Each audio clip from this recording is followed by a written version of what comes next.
Angastrahana trany isika rehetra tokolasy tomoko vavy manaraka tsy tapaka ny fampiaraham-baovao eto amin'ny fahitalavitra TV Plus Madagasikara ary manolotra ny arahaba ary manasa ihany koa araka izany sy hatra amin'ny afara miarabana ny fitiavana tomy. Miarabanao Romy ary manana miaraba tomoko vavy sy tomoko lany manasantsika anaraka ny vaovao hatra amin'ny farany. Loatra ny vaovao tapany voalohany avy hatrany ary olona iray no nahiditra amponja vonjomaika 5 eo ambany fanaraha-mason'ny fitsarana 7 nomena fahafahana vonjomaika ary iray namoahana didy fampisamborana tamin'ny raharaha SNGD knapsarany fomba fahatarana ofisialy navoaka ny PAC mbola karona kosa bebe ny tanàna teo aloha 9 andra zitoaina raha mitatitra ny tendro mpitsarana miady amin'ny kolikoly. Namonjy ny asana avy hatrany ny toeram-piasany ny ben'ny tanàna Antananarivo renivohitra taoriany ny avoakan'ny fitsarana tendro mpitsarana misana miady amin'ny kolikoly nanamafy izy fa tao anatin'ny mangarahara sy maty anateraka ny fanadiadiana nataon'ny PAC. Aty amin'ny nosy Mauricie kosa mahazo ny taratasy manamarika ny famoahana azy ny hôpitaly PMOC de Kondos Androany Zoma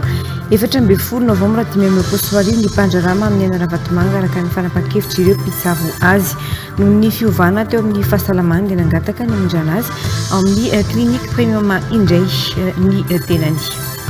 Fa efa tonga eto Madagasikara kosa ny 10 novambra lasa teo ny karatra anamboarana ny fahazon-dalana biometrika amidy fiara ho ny orinasa misana ny fanafarana izany manoloana ny fitaraina ny sindika sy ny fikavana ny ivitoerana fianarana mamily fiara. Araka nambara teo dia olona iray no nahiditra amponja vonjomaika 5 no eo ambany fanaraha-maso ny fitsarana 7 no nomena ny fahafahana vonjomaika ary iray namoahana didy fampisamborana tamin'ny raharaha SMGD knapsarany fampahafantarana ofisialy izay navoaka ny PAC Androany.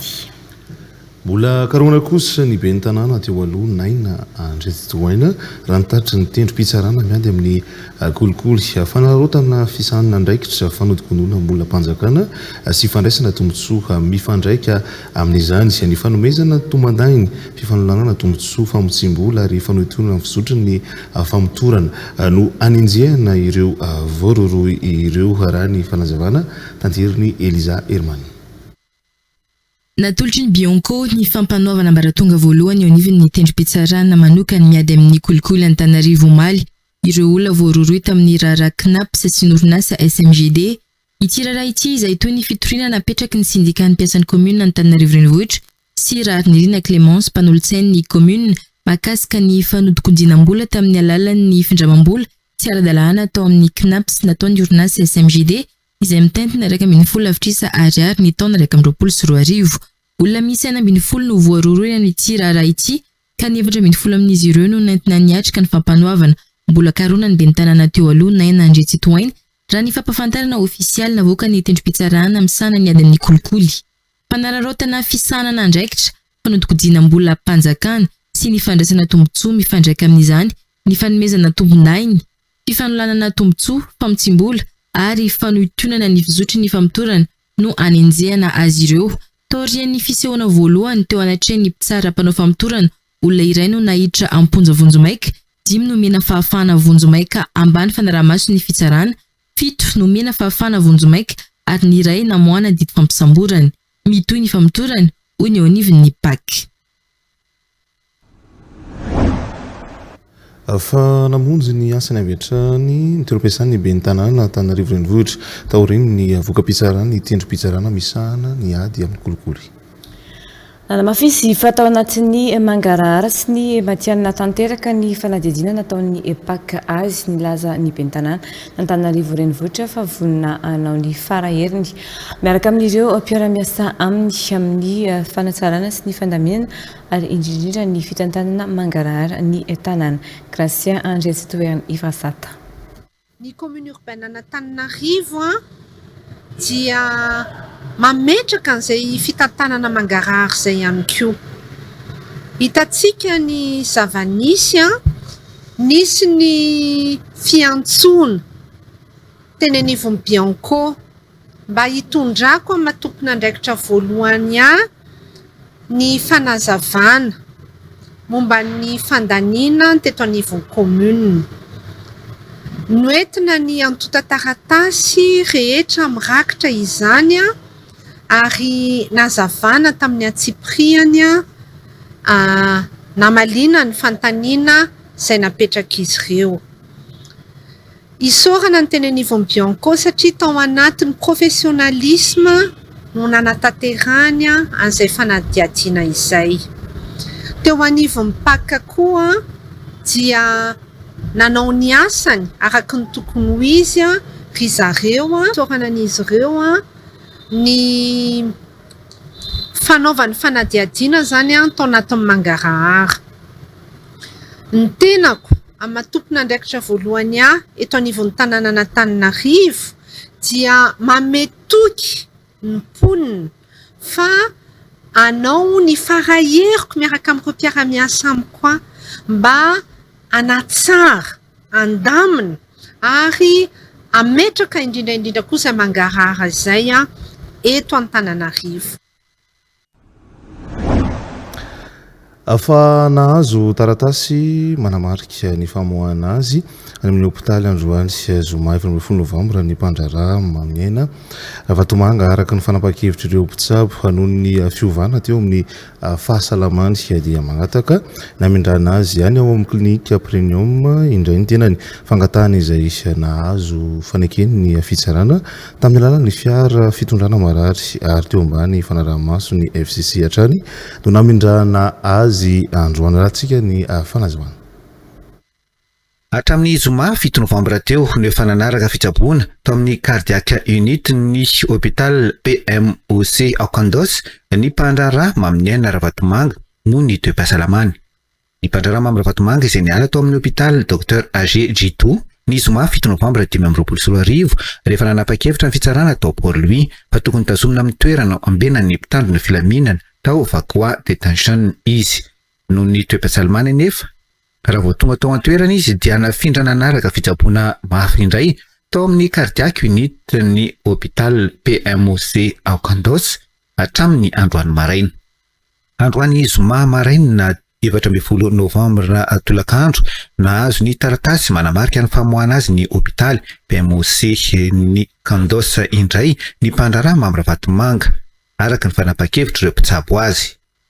Noho ny toe-pahasalamany tampoka nefa dia nangataka ny amindrana azy tany amin'ny klinika Premium indray ny tenany fangatahana izay nahazo ny faneken'ny fitsarana tao an-toerana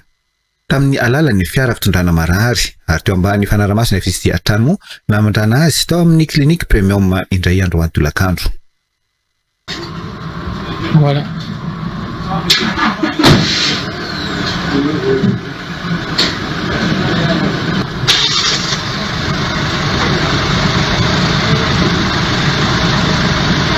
Comment vous trouvez le magasin Miadé Mamiaina Vatomanga sort de la cardiac clinique de l'hôpital de Candos maintenant qui faut être conduit à la clinique Premium Care pour poursuivre ce ban de traitement.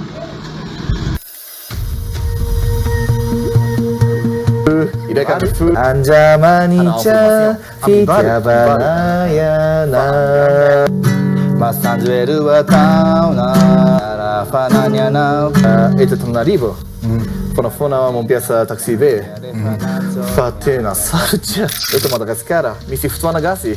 Fotoana gasy ohatra information. Amin'ny bar, amin'ny furu, iraika amin'ny furu. Yeah. Ono fotoana. Aiza piasa. Berarti tonga. Anak efatra ohatra seza anak iray roa tery efatra. Fa olona maromaro, olona fito, olona valo.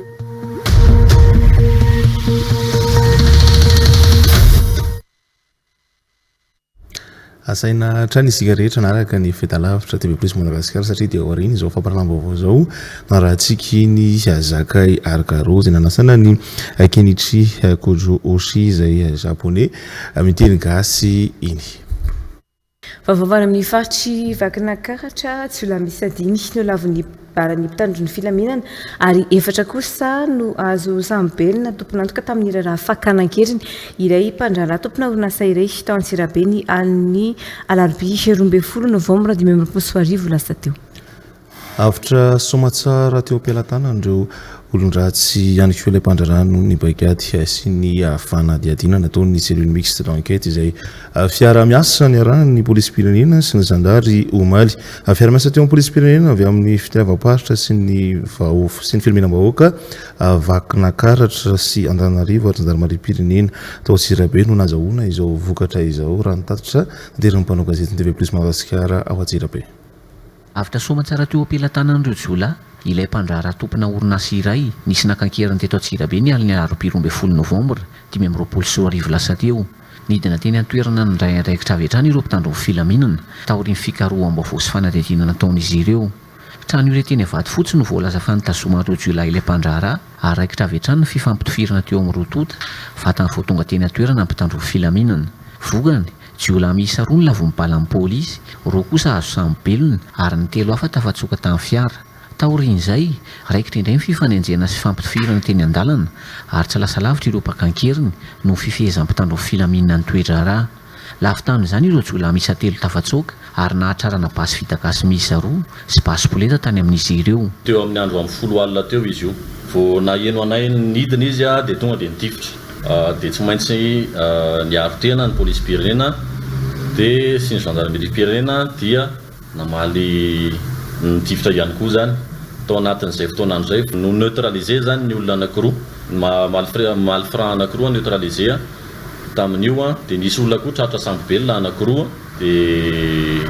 ny anankitelo tafatsoka zareo namonjy ny 7 dia vao tafatsoka zareo dia tsy maintsy natao indray ny poursuite fanenjika zany tsika teto tapitana Antsirabe nivoaka ny RN7 nahazo mandandresaka jusqu'à tany andohana koa vao tratra ry zareo reo dia mbola tonga dia nitifitra ihany koa izy dia tsy maintsy izay ny procédure miaro tena ny polisy-pirenena dia nitifitra neutraliser avokoa izy 3 mirahalahy reo misy basy avokoa teny aminazy vita avokoa zany rehetrarehetra zany teo amin'ny ray sasany teo maraina no tratra reo vita zay dia tamin'reto olona tratra sambobela reto moa tsy maintsy natao malaky ny fanadihadiana dia natratrarana koa fa mbola misy ireo miara-mitsokombakomba aminy dia mbola nisy mpivady anankiroa nalaitsika teny atoerana atao teny Amaziny. Nangataka onitra ireo olona reo tao ny fianakaviana na dia tsy tena hoe fantatra ny vatara satria ny fianakaviana zany no nentim-patahorana dia nitazona an'ilay vaovao dia rehefa fantatra fa nangataka onitra tamin'ny fianakaviana amitsorana le mpandrara zany 1,4 milliard d'ariary zay no nangatahana. Tamintsika amin'teny zao tsisy vola lasana ny ariary. Fiara-miasa teo amin'ny polisy-pirenena avy amin'ny fitalevam-paritra ny filaminam-boaka vakinakaratra sy Antananarivo ary ny zandarmarie-pirenena teto Antsirabe no nahazoana izao vokatra izao ary mbola mitohy hatrany ny fanadihadiana mikasika ity raharaha ity raha ny fanazavana hatrany. Iverina eto andrenivohitra kosa isika ao anatin'ny vaovany sy fandriampahalemana izay hatrany raha ny zandary ihany koa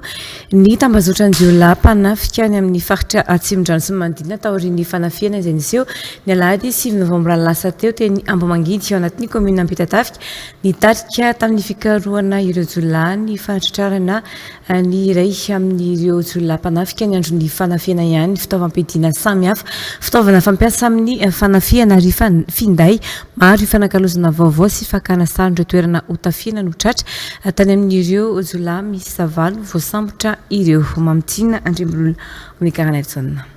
Ny aliny alahady 9 Novambra 2024 dia naray antso vonjy ny zandary fa misy andian-jiolahy manao fanafiana amin'ny tapiadiana atao Ambohimangidy vokotany Ambohimangidy komuna Ampitatafika distrikana Antananarivo Atsimondrano. Lasan'ireo jiolahy tamin'izany ny vola 5 hetsy sy 4 tapitrisa ariary finday miisa 3 biscuit sy enta madinika isan-karazany. Jiolahy nanapoaka basy indroa nandritra ny fanafiana raha ny fanazavana nidina teny an-toerana avy hatrany zandary nanao fisafona ka nahafana ny sambotra ny iray tamin'ireo jiolahy ny andro fanafiana io.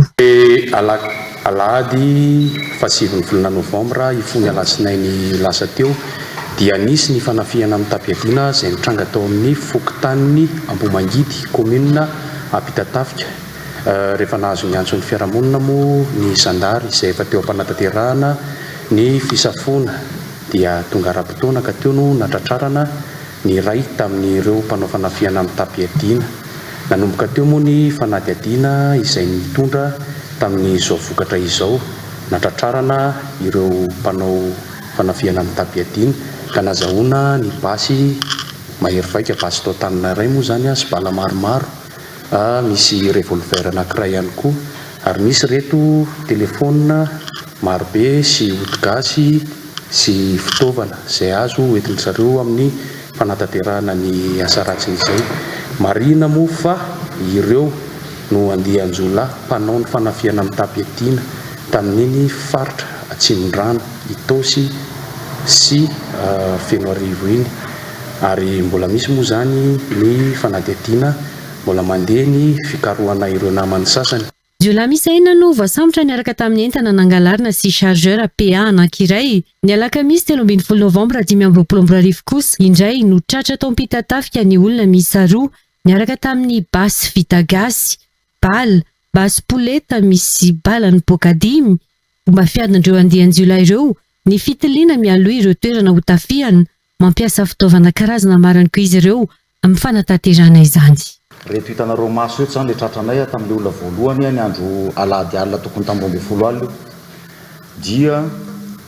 reto basy anankiroa reto ny an'le olona leo zareo misy fandraisany ve ty olona ty mipetraka eo amin'ny eo amin'ny faritra Pitatafika ty zany anaovanay perquisition. Ny anamarinako an'le fandraisana anjaran'ireo olona reo amin'ny fanafiana isan-karazany io any anatin'ny telefonan'ireo olona reo misy enregistrement vocal zay. Io zany dia resaka manana fanafiana fotsiny mba tsy ilazako zany ohatra hoe raha ny programme andrareo any androany zareo no anao eny Itosy dia amin'ny lahady zao zareo mieritreritra anao eny Andakana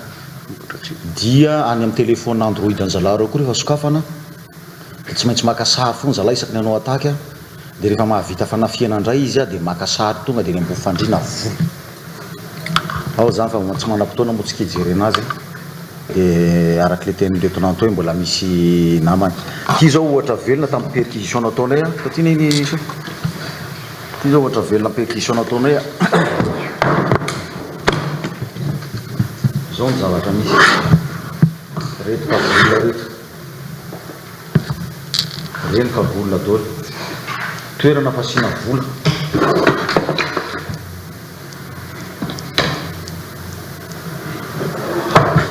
dia matetika nefa raha atatrano zay rehefa misy fanafiana iny dia io foana le zavatra misy hoe manao kagola manao fanamiana iny tandro filamina. Efa tafaverina amin'ny tompony ny entana rehetra fa tsy ny vola raha ny fanazavana tranony anisa mbola karoina kosa ny ady dopitarika ity andian-jiolahy ity mitoy ny fanadihadiana atao ny bourgade-ny Fenoarivo raha nitatry ny Gendarmerie-pirenena andro antsy. Mbola makasika ny raha be entanana Antananarivo kosa indray dia ny eken'ny fitsarana tampony ny fangatahany mpisolovava ny Alalana Ramanantsoa fanemorana ny rahampitsarany ny fitoriany Tojo Ravalomanana. Ho tanterana amin'ny alarobia ho avy izao izany rahampitsarana makasika ny fitoriana napetraky Tojo Ravalomanana eny amin'ny fitsarana tampony tamin'ny fifidianana ben'ny tanàna Antananarivo farany teo tsy ampitratsony io tadio harivoaka amin'ny andro ihany koa ny mety ho valin'ny fitsarana makasika ity raharaha ity. Nampiakatra fitoriana eny amin'ny fitsarana ambaratonga ambony makasika ny valim-pifidianana ben'ny tanàna Antananarivo renivohitra dia avy amin'ny antoko-timo nanoana ny Tojo Ravalomanana dia fitoriana makasika ny tokony diskalifian'ny Arilala Ramanantsoa tamin'ny zavatra natao mialosi nandritra ny fifidianana ben'ny tanàna no fitoriana napetraka izy ireo rehefa manomboka ny fitaom-pitsarana dia nangataka ny mpisolovavan'ny Arilala Ramanantsoa dia nimorana izany fitsarana izany no ireo antonantony araka ny lalàna nazavain'izy ireo tamin'ireo mpitsara. Rehefa nifandinika ny mpitsara ny andraikitra ity raharaha mampifanolana azy ireo ity dia nanapaka fa hembotra amin'ny alarobia 20 novambra ho avy izao dia fitsarana rivoaka amin'ny fotoana ihany koa ny didim-pitsarana makasika izany ambara misolovava ny Tojo Ravalomanana fa manaiky ny fanamina napetraka ary matoky ihany koa ny fahaleovan-tena ny fitsarana. Fanemorana ny mpiaro ny ankilany zany ny antonatra zay lazavainy teo dia fanajan'ny fitsarana zany ny zay igana samihafa zay dia eken'ny fitsarana fangatana dia mihemotra amin'ny 20 volana zany ny fitsaranan'ny raharaha eto zany satria zay efa volana satria aminay mazava le zavatra ny rahantsika nahitany ny zavatra nisika amin'ireny alabato isan-karazany zavatra zay efa volana dia aminay zany tsy hitako zay antony any amorana fa zareo moa zany nangatagaty tsy misy olana aminay koa neto aloha atsaina tsara le lalàna fa zay mihitsy ny zavatra tadiavintsika mety hoe mbola ito efa fantatsika rehetra ny raha ny vahoaka nahita nge mifofatra amin'izay ny resaka tamin'ireny fa amin'ny fotoana io zany no nandeha ny fitsarana dia eo zany vao velabelary reto izy. Mpisolo vava miisa roa sy mpanoana ny tonjy ravalomana no tonga ny tondra taratasy mpitoriana androany tao amin'ny fitsarana tampony. Raha mpisolo vava roa kosa ny tonga dia avy amin'ny Alala Ramanantsoa. Dahoalintsika anaraka ny resabe.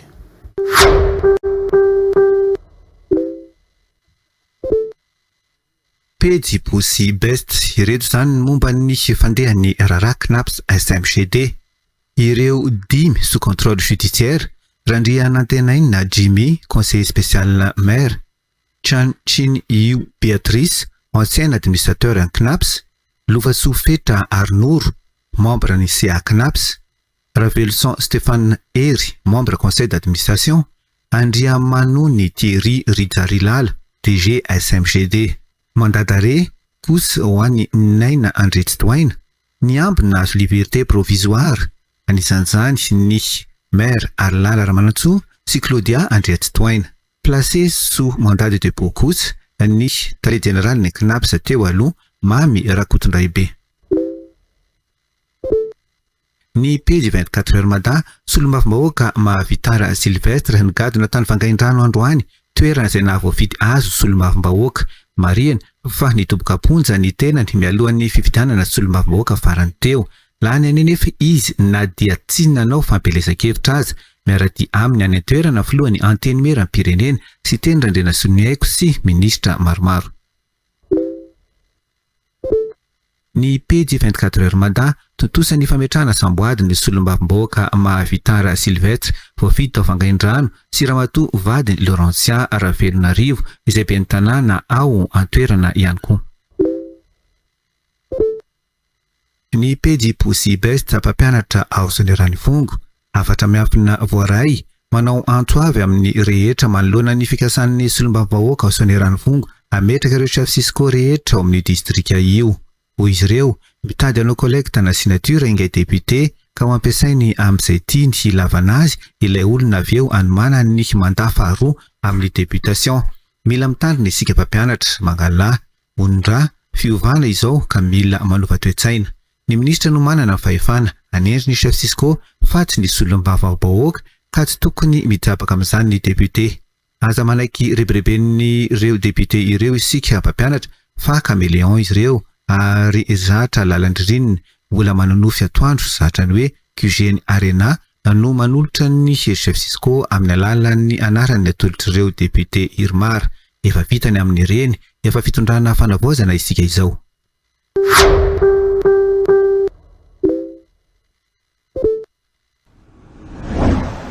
Vaovao eo anivon'ny orinasa Jirama kosa efa nivoaka ireo mpitarika syndika eo anivon'ny syndika ny mpiasan'ny Jiramana ny SMG izay nosamborina ny talatalasa teo fanadihadiana maloana ny zavamisy nandritry ny fitokonana nataon'izy ireo no antony fisamborana raha nitatry ny filohan'ny SMG mitoy ny tolona saingy efa misy ny fifampiresahana atao amin'izao hitadiavana vahaolana maloana ireo fitakiana maro lafy izay ataon'ny mpiasan'ny Jirama hoy ny fanazavana mitatry ny vaovao mamtina Andrembrolo Omegarana Evson.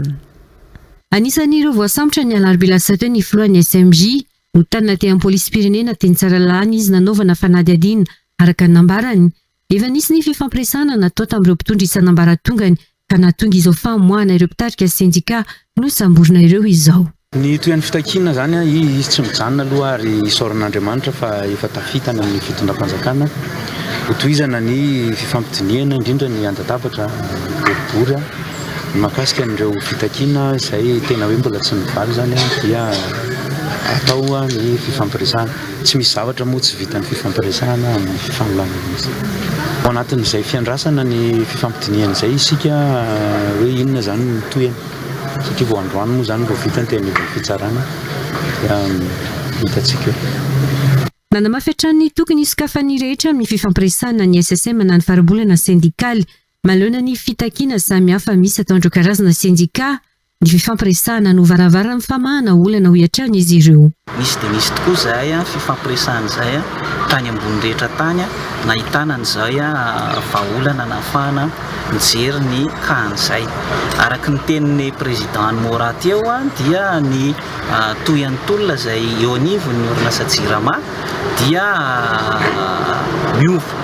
amin'ny forma zay mety hitondrana azy dia ny eny amin'antiny eny ambony latabatra moa zany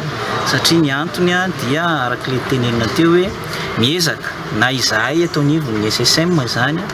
na ny eo anivon'ny fitondram-panjakana mba isin'izay dialogue social zay ny afahana maneho an'izay tolona izay ka valable io amin'ny anina rehetrarehetra fa eto kosa zany zay dia mametraka ho an'ny tompona ndraiky mpanjakana rehetrarehetra izay minimana akatona ny varavarany amin'ny syndicat dia hitanainareo. Ny fampitoana tetsy Mahamasina ny maraina teo ireo mpiasan'ny JIRAMA sy ireo avy amin'ny SSM taorian'ny namoany ireo mpitarika syndicat eo anivon'ny SMJ. Ho an'ny tolo arakosa indresika amin'ity vaovao manaraka ity nafampana indray ny toetra raha tao amin'ny université manday tolo arandroany maraina nanatanteraka fihetsiketsehana sosialy ireo mpianatra ary nivoaka ny campus manday nanakandalana takin'izy ireo ny fandoavana vatsim-pianarana 3 volana sy ny fijerena akaiky ny tontolo sy ny fiarahamonina ao amin'ny campus manday mitaky ihany koa ireo mpianatra ny fanesorana ny postra tsy kirakira intsony ny fandoavana ny vatsim-pianarana ivomandry sopana gazety avy toliara no mitatratsika ny andindiny izay. Nivoaka ny campus manday nanakandalana ireo mpianatra manao fihetsiketsehana izay mitaky fandoavana vatsim-pianarana 3 volana sy fijerena akaiky ny tontolo fiarahamonina ao amin'ny campus manday nanomboka ny maraina zoma 14 novambra 2024 tokony hijerena akaiky ihany koa ny fanendrena ireo olona amin'ny toerana maro samihafa eto amin'ny firenena hoy ireto mpianatra. Mangataka izay mba hijerena akaiky ireo fitakena izay takehinay mpianatra izay efa miteneninay nanomboka omaly ary izay efa hitaraina ny mpianatra rehetra. Mangataka fanajana izay manareo tompona andraikirany mba hamana ny boursa 3 volana. Mangataka ihany koa izay hijerena akaiky an'io campus université na io mba hitovy amin'ny université hafa mba tsy zanaky kala hafa izay. Marena eto ihany koa fa mandeha ny traho satria manano ataony koa ireo mpana politika dia lazaina izahay fa ambady politika uno misy manarama uno tsere tompoko fa ny zavatra angatana eto ary mbola mpanajana zao fitakena ataonay zao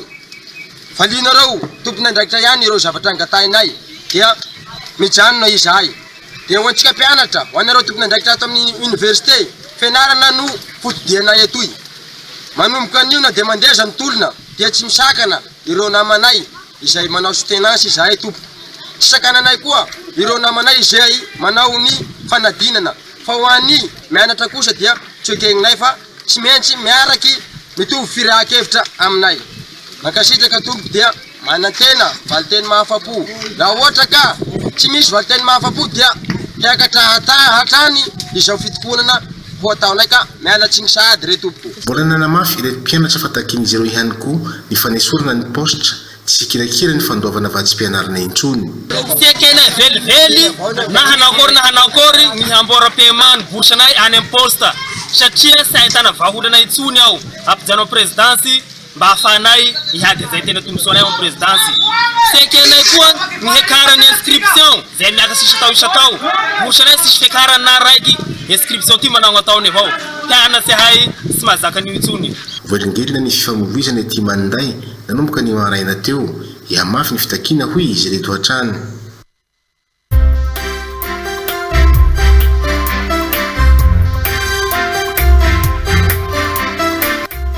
Fantarana manokana iarahanao amin'ny Aza Group eto amin'ny TV Plus Madagasikara ny sabotsy 12 novambra aorian'ny fandarana ny aty aminay. Tany lolo teo zao hoe raha ohatra ianao ka hoe mifoinao maraina mivalo andeha hiasa dia tsy velona ny fiara raha vao tsy mahay diagy ianao hianso diagy ianao dia efa tara ny fotoana nefany dia efa lera. Misy koa ny fiara ndraindray efa nisy ka ohatr'izany zao tomobile anankiray tsy nety velona nisy problème be na andeha rehetrarehetra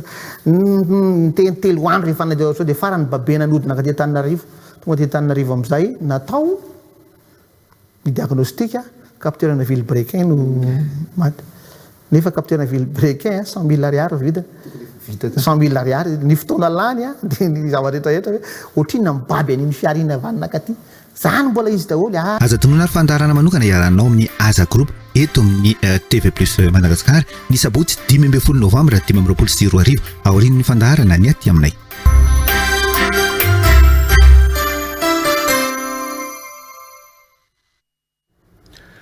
rapitso kosa indray aorian'ny ny fandarana ty aminay no anarahantsika ny fandarana manokana zay nanasana ny rireo anatin'ny aza groupe iny manambahiny ihany koa isika amin'izao alina izao eto amin'ny fampahalambavao TV plus Madagasikara dia tsy izy akory izany fa ireo tompon'andraikitra avy eo anivon'ny Royal Fun ato amin'ny akaviako no misy an'Andriamatoa Monsieur Adela ato amin'ny akavanako kosa ilay manao an'ilay gilet no Monsieur Elia ary Monsieur Yandony afany amin'ny sisindrindra miarabanareo telo mirahalahy tompoko efa miarabantsika rehetra zay any atokantrano rehetra sy eto amin'ny plateau TV plus ary ny technicien rehetra ambadika eny tompoko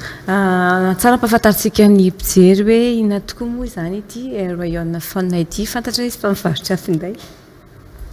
fa ny miarabantsika mamerina ny fiarabana moa zay manaraka ny fahitalavitra TV plus amin'ny zao fotoana zao miaraba ny technicien ny ambadimbadika any ihany koa Royal Fun araka izay anarana zay dia mpivarotra téléphone en gros izay mpivarotra téléphone en gros tena ahafantarany maro sy ny be sy ny maro rehetrarehetra anay fournisseurna téléphone natisany hoe voalohany raha eto Madagasikara fa na eo zay aza dia mandefa en détail ihany koa zay amin'izay téléphone izay mandefa mifaritra rehetrarehetra eran'ny Madagasikara manana bodika anaky efatra be zao zay Analakely Soarano box T19 raha ohatra atsika ka manaraka ny lalan'ny Freshan dia alolo kely eo mahita an'izay plaque be zay miakatra rena voalohany dia mahita ny box ny Royal Fun T19 manana box ihany koa zay ao amin'ny Golden Center box anankitelo ny anay ao ny 249 L08 ary ny 119 raha ohatra ianareo somary sahirana mandeha any amin'ny boutiquenay tsy afaka mandeha makany amin'ny boutique fa any amin'ny faritra manana page Facebook ihany koa zay azonareo andefasana ny commande-nareo rehetrarehetra page anankiray voalohany Royal Fun fotsiny page faharoa Royal Fun varotra téléphone sy tablety en gros misy ny laharana zay azonareo ansoina mba ahafahanareo mandefa an'izany commande-nareo zany 034 29 903 64 037 57 111 37 ny ao mafisina ihany koa ny famalina ny MP nareo satria somary nisy olana kely zay na mindefa tarainareo dia nampinan'olona afaka mamaly izay hafatra miafina amin'ny tambazotra sosialy Facebook izay betsaka ny ataontsika hoe mpivarotra an'izay finday izay eto Antananarivo eto Madagasikara fa inona ny tena mampiavaka anareo amin'ireo olona mpanao an'izay asa izay manahoana ny finday amidy manahoana ny kalitao ny vidiny ihany koa afaka tonga ty tantaraina ny Royal Fun dia manome garantie ho anareo mpanjifa rehetra manana garantie zay eo amin'ny herinandro eo ahafahanareo mitesta tsara ny telefonareo ao anatin'izay garantie zay kosa nefa dia misy teboka 5 zay tsy ao anatin'le garantie dia ny telefona velona ny tsy mandeha ny tactile ny vaky porte sim ary pintsa izay misy ny logo an'ny Royal Fun mba tsy lotona sy tsy tapahana fa maninona moa no hoe reo anankidimy reo no tafiditra ao anatin'izay sarotra be zany hoe telefona maty zany hoe rehefa tonga eo aminay zany nareo dia jerevo tsara ny telefonareo fa velona ny telefona omena ianareo fa roa manaraka an'izany mandeha le tactile tokony safona ohatran'izay fotsiny dia mandeha le tactile le porte sim iny no tena mahatelefona ny telefona satria rehefa tsisy piso iny tsy telefona tsy afaka anaovanao ninina ary ny vaky zany niza fournisseur na reny manome garantie heritaona be reny tsy mandray telefona vaky zany ary ny farany ny anton'le ametahanay an'le hoe pintsana misy an'le logonay mba hafantarinay hoe tsy nikitianao le telefona na noentinao namboarina tany amin'ny hafa zay vo tonga eo aminao tonga eo aminay raha voajanao reo teboka anankidimy reo a dia mampanantena anareo zay fa voaray foanareo ary voasolona voakarakarnareo ao anatin'ny zay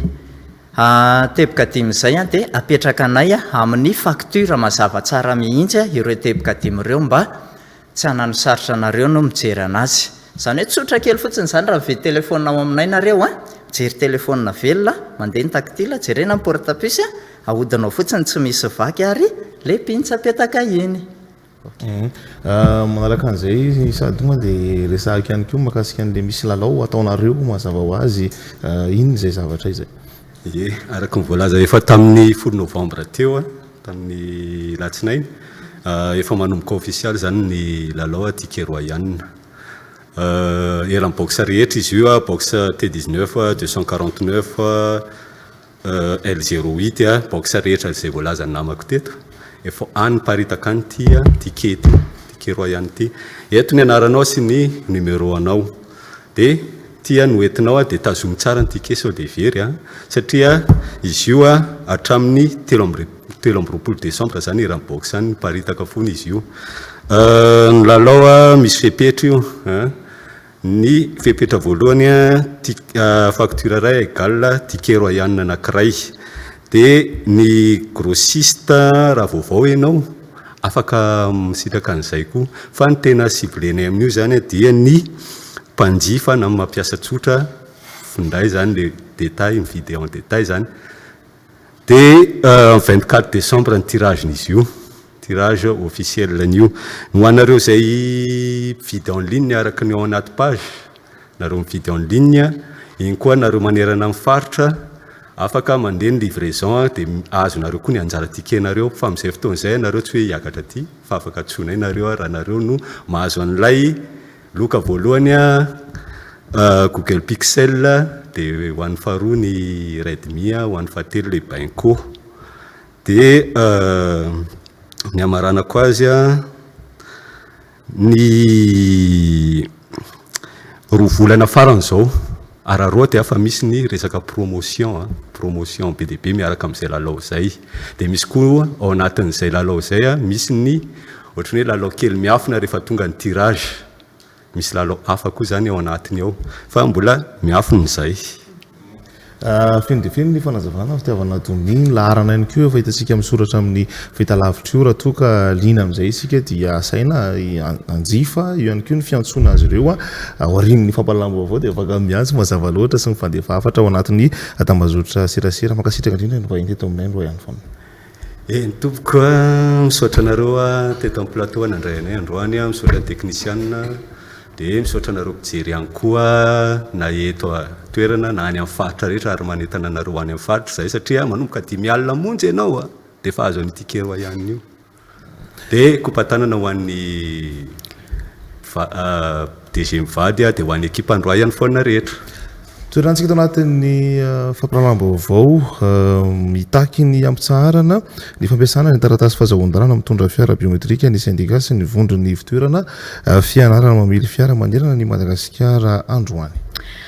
miteraka olana ho an'ny ivitoerana fianarana mamily fiara sy ny mpianatra ny fitarazon'ny famoana izany fahazon-dalana mamily fiara izany efa antaonany maro zao maro ny apiran'ny ivitoerana nodoran'ny mpianatra noho ny fahatezeran'izy ireo nandritry ny crise politika teto amin'ny firenena tamin'ity taona ity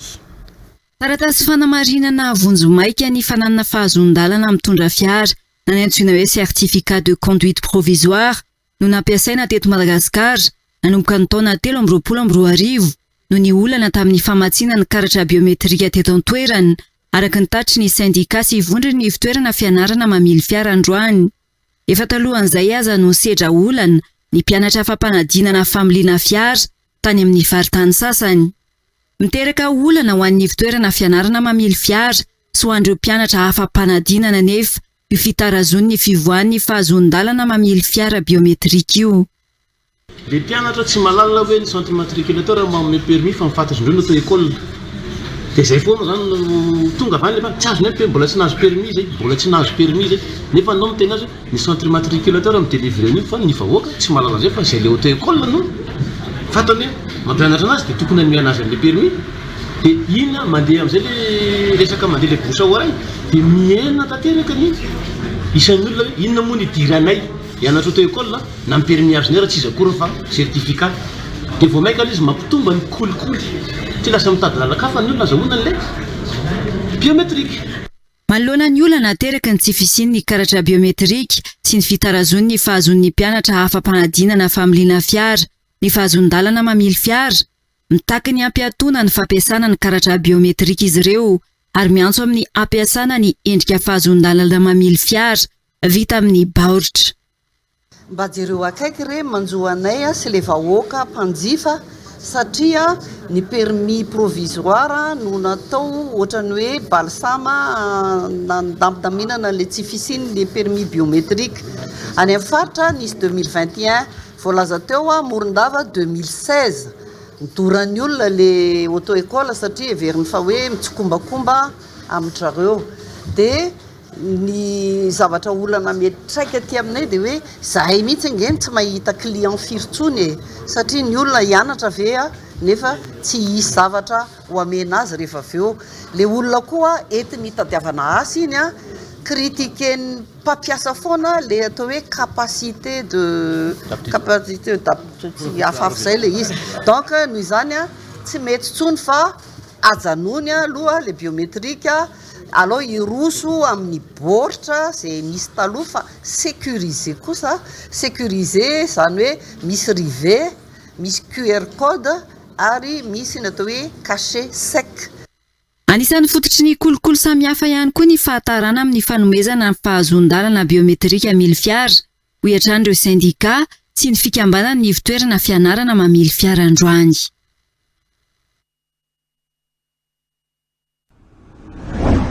Mbola eo amin'izay vaovao izay hatrany efa tonga eto Madagasikara ny 10 Novambra lasa teo ny karatra namboarana fahazon-dalana biometrika mamily fiara hoy ny orinasa misahana ny fanafarana izany manoloana ny fitaraina ny syndicat sy ny fikambanana ny fitoerana fianarana mamily fiara efa nanomboka androany ny fizarana ireo karatra ireo amin'ny voibe misahana ny fanomezana anarana ny fiara sasany sy atoy ny Enim-Bohida sy Antsirabe ampimandrapatonga ny fanafarana manaraka ireo karatra tonga eto antoerana amin'izao hoatrany sy orinasa mpanafatra io ianatra narasoatra any eo amin'ny sariny Marsolary Ndrembovonjy no mitondrantsika ny andindiny izay.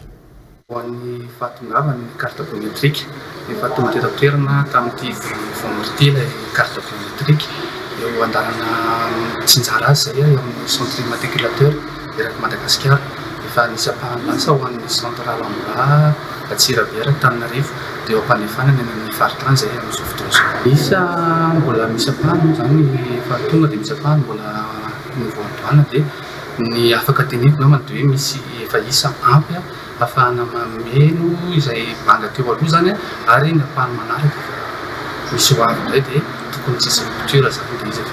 avy ny fahatongavany entana amin'izao zao tamin'ny 11 Novambra ny tonga entandroa dia mino fa tokony mbola ampy tsinjaraina ho an'ny faritany mandrapatonga zay carte vaovao indray avy tsy ela. Fafona manomboka androany ihany koa ny olan'ny bokirovitra raha ny nambaran'ny ministry ny fanajariana ny tany général Lilson René de Roland tsy andoavam-bola ihany koa ny fakana ny antota taratasy mikasika ny bokirovitra amin'ny fitsarana ity olan'ny bokirovitra ity izay imitarika tsy fandriampahalemana sy tsy filaminana eo amin'ny fiarahamonina nitsidika ny sampandrarany fandrefesan-tany teny anosy ministry ny fanajariana ny tany ny général Lilson René de Roland androany fanavaozana lehibe mahakasika ny olona ny bokirovitra ity olona ny bokirovitra ity izay miteraka tisatisa eo amin'ny fiarahamonina nandritra ny taona maro manomboka androany dia vaovay izany olana izany hoy ny ministra ny fanajariana ny tany ny général Lilson René de Roland ary mamaimpona koa ny fakana izany antota taratasy izany makeny amin'ny fijarana foana manomboka androany zany ny olany bokirovitra ary tsy andoavam-bola ny fakana ny antota taratasy rehetrarehetra mikasika ny bokirovitra hoentina ny fitsarana zany hoe efa afaka zany le sakana tsy nafahana nanatanteraka niaraka tamin'ny ministera ny fitsarana ny fandaminana ny resaka boky rovitra fa efa vaovaha zany zao ny olana fo natanteraka manomboka androany zany iny zavatra nampimenomenona ny vahoakiny mikasika ny resaka boky rovitra salamizay koa ny fakana ny juridique sy ny plan numérique 20 000 ariary izy teto aloha dia lasa 10 000 ariary izy zao.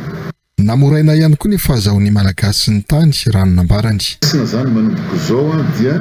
ny vidiny tany farany ambany no ividianana ny tany. Ary mbola hivory koa zay miaraka amin'ny teknisianina rehetra fa ho atao zay ampihenana nio fourchette farany ambany. Zany hoe hataontsika zany ny fanatanterahana an'le hoe ho mora ny vidiny tany ho an'ny saram-bavenbahoaka ary koa ny bureau ifotony fananantany dia ho ezahantsika hidiny hatrany amin'ny niveau commune amin'izay zany tsy mitarazoka zany ny fanamboarantsika ny resaka tany. Midina ifotony teny amin'ny sapadrarany fananantany sy ny fandrefesantany anosy ny ministra ny fanajarinan-tany ny général Lidison René de Roland androany.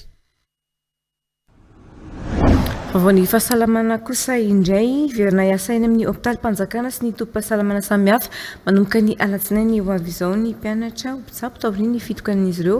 efa orovolana latsaka kely izao.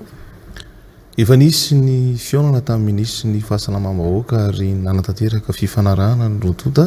antony natonga ny fanapahan-kevitra iverina iasa hoy ny vondron'ny mpianatra ho mpitsabo androany sy amiantso fivoriana tsy ara-potoana iaonana na misomam-bahoaka sy resahana mikasika ny atetibola atokana ho an'ny ministera ny fahasalamana izay tsy mitsahamidina ihany koa ireo mpianatra ho mpitsabo ireo vaovao tatery ny anitra raha lalariso maro zay landry mavonjy atrany. Mameno ny asan'ny mpitsabo sy ny mpiasa ny fahasalamana hafa izay tsy ampy any aneviny hôpitaly sy tobim-pahasalamana miankina amin'ny fanjakana ny mpianatra ho mpitsabo na ny interne. Tsy afaka mizotra araka ny tokony ho izy ny asan'ireo toeram-pitsaboana goavana sy madinika ireo raha tsy mifameno amin'ny mpianatra ho mpitsabo. Antony tsy ahafahan'ny hôpitaly nandray afa-tsy ireo marary mila fitsaboana maika nandritra ny fitokonana ny mpianatra ho mpitsabo.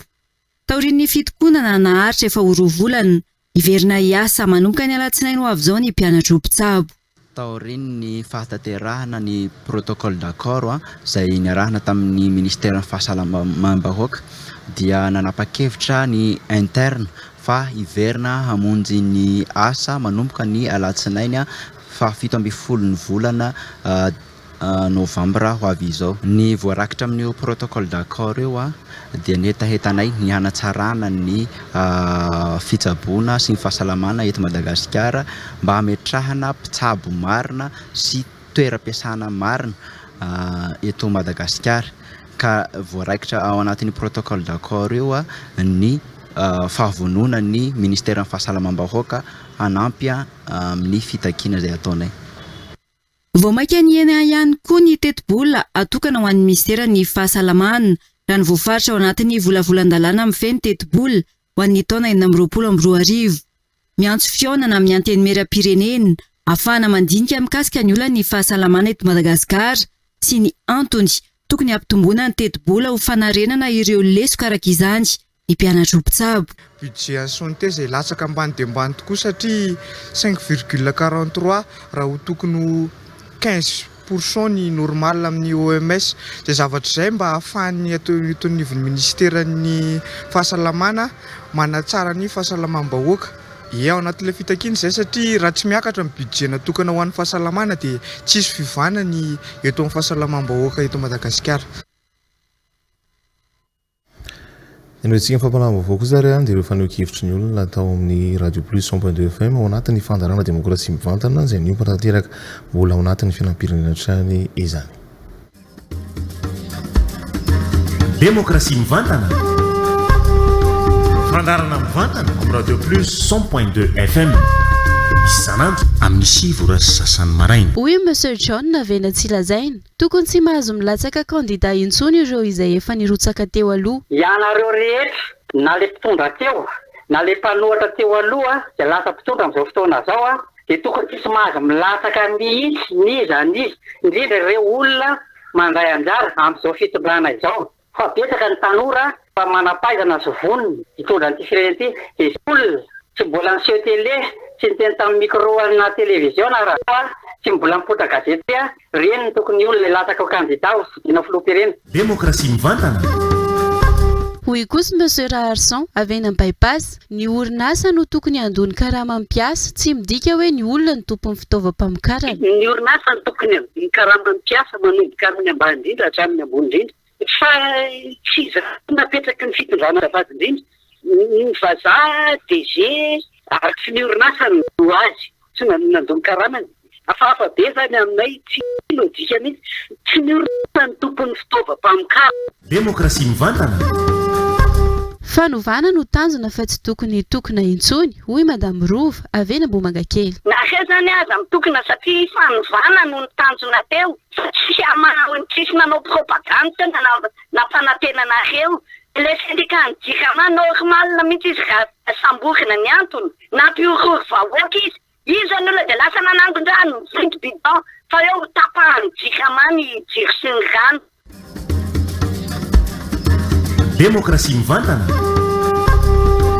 Fandarana mivantana amin'ny Radio Plus 100.2 FM. Isanandro amin'ny sivy sy sasany maraina. Ny vaovao tapatapahany arantsika izao. Traka ny ministry ny atany sy ny ministry ny fananjariana ny tany nanome alalana ny ben'ny tanàna iasan-kahalalahana. Ireo ben'ny tanàna ao amin'ny faritany Mahajanga izay miatrika fiofanana aty Andrenivohitra. Niteraka fikorotanana teo amin'ireo ben'ny tanàna ny fanesorana tsy ara-drariny ny ben'ny tanàna sasatsasany ny herinandro lasa teo. Izay saika niteraka ady teo amin'ny samy vahoaka raha nambaran'izy ireo. Maneho ny fahavonona ny ara-iasa amin'ny fitondrana amin'ny joro ankehitriny ny ben'ny tanàna rehetra ao amin'ny faritany Mahajanga. Nambaran'ireo ben'ny tanàna fa hisy fandraisana anjara ny olona Alidi Binsofo nahafahan'izy ireo nandray anjara tamin'ny fivoriana taty Andrenivohitra tamin'ity herinandro ity. Misaotra ny fitondram-panjakana izay nametraka ny ben'ny tanàna satria teo moa raha malala fa misy koa milaza manakorontana kanefa ny nambaran'ny ministra andriamatoa ministra ny atany sy ny fitsinara-pahefana fa miasa ny ben'ny tanàna ary manatanteraka ny andraikitra dia ambarana etoana fa vonony izahay ny iara-iasa amin'ny fitondram-panjakana izay mijoro ary anolo-tanana amin'izany asa era manatanteraka zany ho fanavozana marina ny fitondrana sy ny fiara-miasa ato amin'ny tantsika ho tena fiara-miasa mavitrika sy mahomby tokoa ny no isy eo aminay ben'ny tanàna sy ny mpitondra fanjakana ary ny vahoaka eny fotony. Eto moa zay dia misaotra manokana ny sénateuranay dia Andriamatoa Alidy zany izay mikarakaranay tokoa ao amin'ny distrika amin'ny Marivoy indrindra ho faritra Boiny.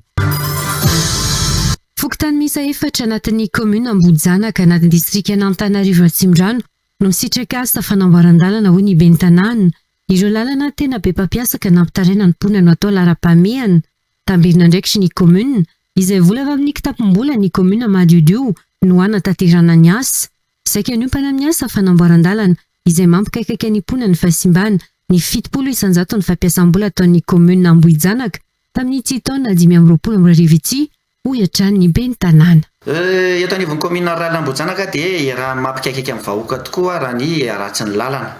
Ny tsy mijanona amin'izao nefa izay tompona ndraiky eto anivon'ny commune fa miezaka hatrany ny manamboatra ireny lalandreny. Zao dia misy ny fanamboarana pavé manontolo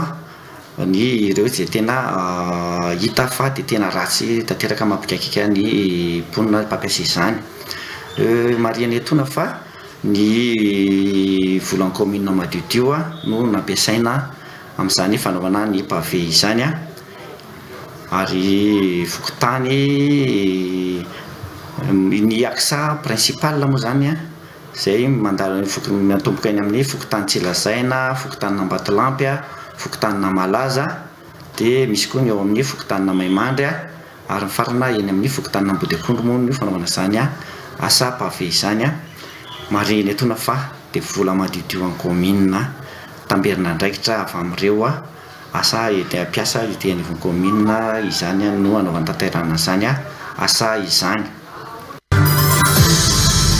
Nivaly ny fitakian'ireo mpianatra amin'ny Université-Mpanjakana nivoaka androany ny tetiandro amin'ny fandoavana ny vatsim-pianarana 3 volana ho an'ny mpianatra eny amin'ny Anjerimanontolo. Voakasika izany ny volana 7 fahavalo ary fahasivy. Manomboka ny fahavalo amby roapolo ny volana novambra ho avy izao ny fandaovana ny vatim-pianarana raha ity tetiandro nivoaka ity. Ankoatr'izay dia mitohy ny famahana ny olona ny jiro sy ny rano eny amin'ny Université-Mpanjakana. Ho an'ny toliara manokana dia efa vita ny fandavahana na ny forage ary efa nivoaka azo ampiasaina ny rano ao amin'ny Université ny Manday.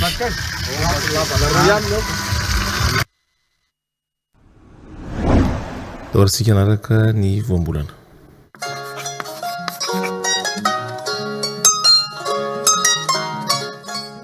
Ity indray ny voambolana ianarana sy fankazarana mampiasa azy. Mikoa. Ny hoe mikoa dia voambolana mitovy hevitra amin'ny hoe menjera,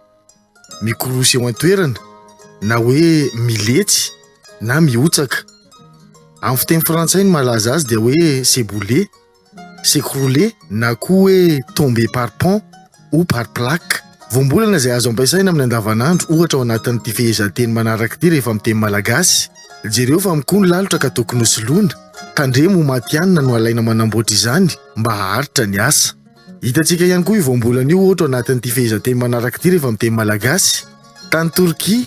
ny koa avokoa ny trano sy ny fototra-vitrasa vokatra ilay horohorontany matsiravina. Rehefa izay ary ny fantatsika dia azontsika malagasy ampiasaina ny mizatra mampiasa ity voambolana hoe mikoa ity amin'ny fotoana tokony hitenenana azy amin'ny andavanandro rehefa amin'ny teny malagasy. Sarobidy ny teny malagasy ary fahaizana amin'ny mafy azy. TV Plus Madagascar.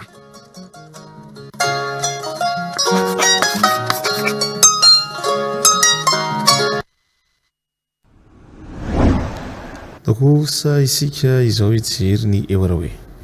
Waouh, Choco! Produit sucré, Chocobalt, cornflakes nature. Quel sera votre préféré? Fabriqué avec fierté à Madagascar. Nutrifood, mangez bien, mangez sain. Sini. Orange, Ewanilano. Nulchawana. Moteur, action. Mais vêtu! Oui, ma vie! Là, et va ça, combien de pas? Moi, de pas, on a voyé pas, on dit rien. Et la belle, là, dit donc, ça, c'est long. Voilà, ça, non. Ici, non. Ça dit, t'as lisse,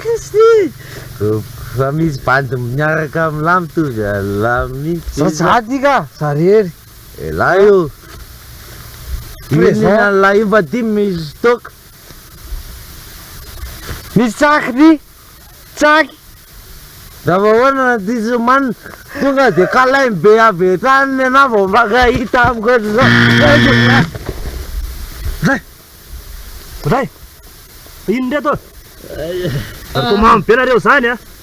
Talize fa izy lafo inona le izy la teo naninona izy la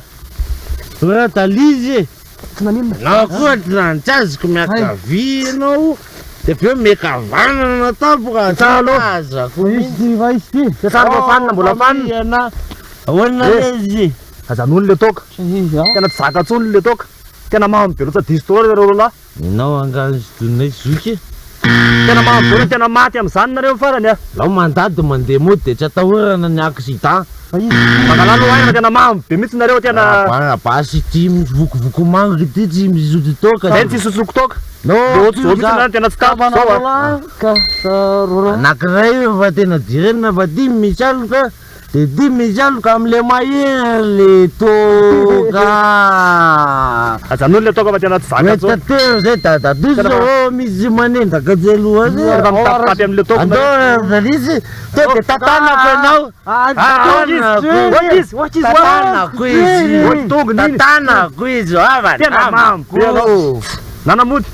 manimba sy manova ny fomba fijery ary mety andratra anao ny fimamoana vizita fahoatra ialao lavitra ny toka sy ny zava-mahadomeliny coupé dans la boîte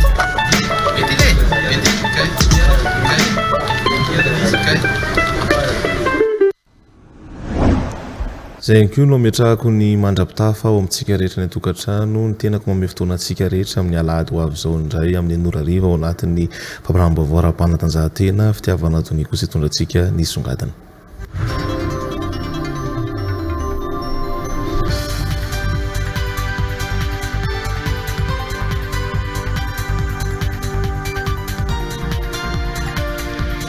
Vaovao politika avy amin'ny distrikany Maivatanana ny songadina antsika amin'izao alina izao nahitana olana ny fifidianana solombambahoaka tao amin'ny distrikany Maivatanana raha nambarany kandida iray mpifaninana tamin'ny fifidianana dia nitsimbatika ny valim-pifidianana navoakany teo anivon'ny HCC rehefa naresy kandida io tamin'ny fifidianana efa maro ireo dingana natao saingy tsy nahazo rariny mihitsy na dia efa nitondra ireo porofo rehetra azy izy nanao hetsika ho fitakinany marina momba ny fifidianana solombambahoaka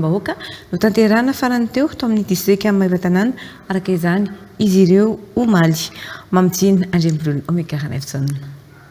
Ny vatanteraka ny voka-pifidianana rehefa tonga teny amin'ny HCC ka ny mpifaninana izay kandida mpanjakana indray no lany tato amin'ny distrika ny Maivatanana tamin'ny fifidianana solombambahoaka farany teo.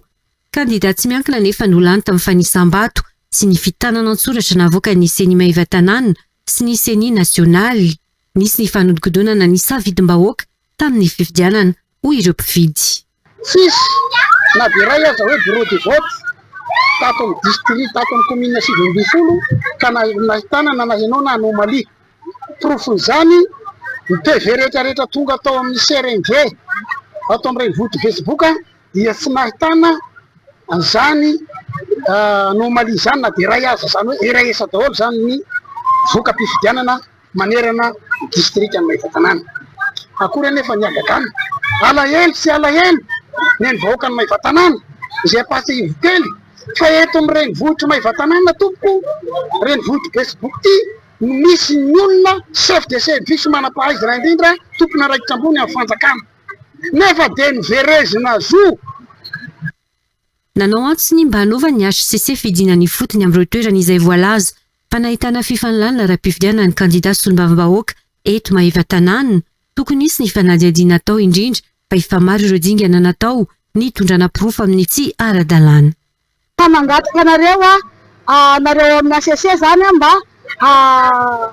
antany tiaty fotony mihitsy hoe tena misy tokoa ve le fampiasana foto zavitrasa satria izay ny antony naminona ny vatiny Maivatanana ambony vohatra hoe nampiasa foto zavitrasa teto Maivatanana ambony vohatra nefa tsisy zany. Misy tompona ndraikitra fanjakana tompoka eto Maivatanana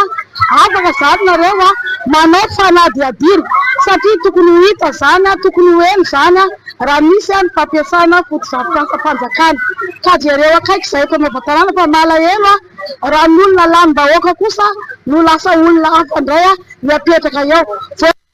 Nanao hetsika ho fanehoana ny tsy fanekena ny voka-pifidianana navoaka ny HCC tamin'ny fifidianana solombambahoaka farany teo nimponina teto Maivatanana omaly.